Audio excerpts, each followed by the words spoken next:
ఉండదు 100 రోజుల పాలన అంటలేం కానీ రెఫరెండంగా ఉండాలి అని అయితే ఎక్కడా గ్యారంటీ లేదు.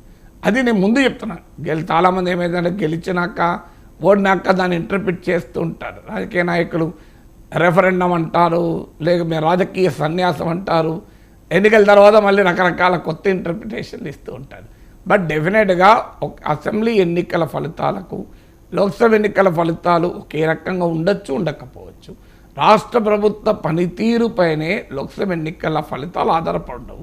రాష్ట్ర ప్రభుత్వ పనితీరు ఒక ముఖ్యమైన అంశంగా ఉంటుంది. రైట్ సార్, మీరు చెప్పింది కరెక్టే సార్. కొత్త ప్రభాకర్ రెడ్డికి 97,000 ఓట్లు వస్తే రఘునందన్ రావుకి 44,000 ఓట్లు వచ్చాయి. 53,000 ఓట్ల తేడా.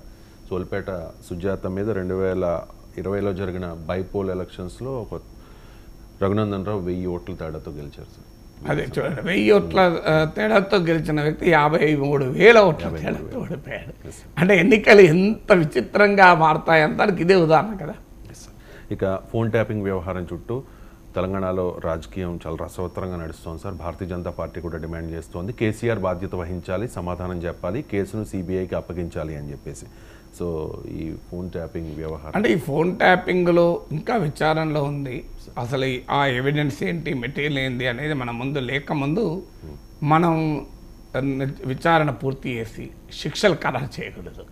కానీ జరుగుతున్న ప్రక్రియ మాత్రం చాలా భయంకరంగా ఉన్నట్లుగా కనబడుతుంది, చాలా ఆందోళనకరంగా కూడా ఉంది. ఇప్పుడు ఎందుకంటే మీడియాలో వస్తున్న వివరాలు చూస్తే మనకు ఇది నిజమైతే, నేను చెప్తున్న క్యావియట్ ఇది నిజమైతే అని.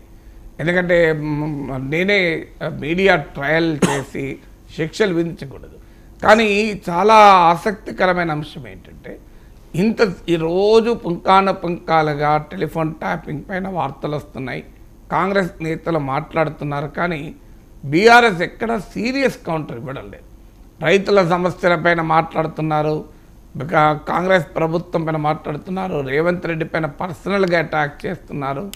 కానీ టెలిఫోన్ ట్యాపింగ్ బోగస్, ఇది జరగలేదు, ఇదంతా కాంగ్రెస్ సృష్టిస్తున్న మాయా, ఇది కేవలం రాజకీయ కక్షతో మా పైన చేస్తున్నారని అని గట్టిగా కౌంటర్ అయితే తినబడతలేదు.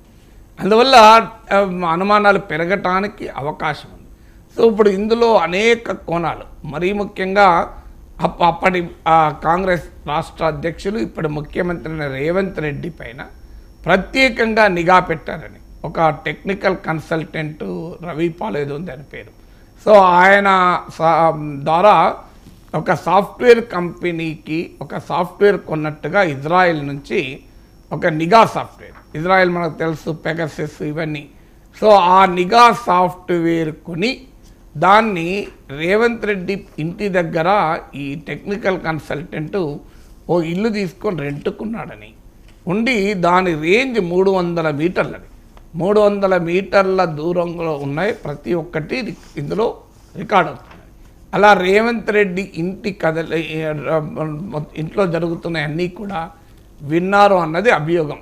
సో ఇది మామూలు అభియోగం కాదు. ఇప్పుడు మీకు అమెరికాలో వాటర్ గేట్ స్కాండల్ అని జరిగింది.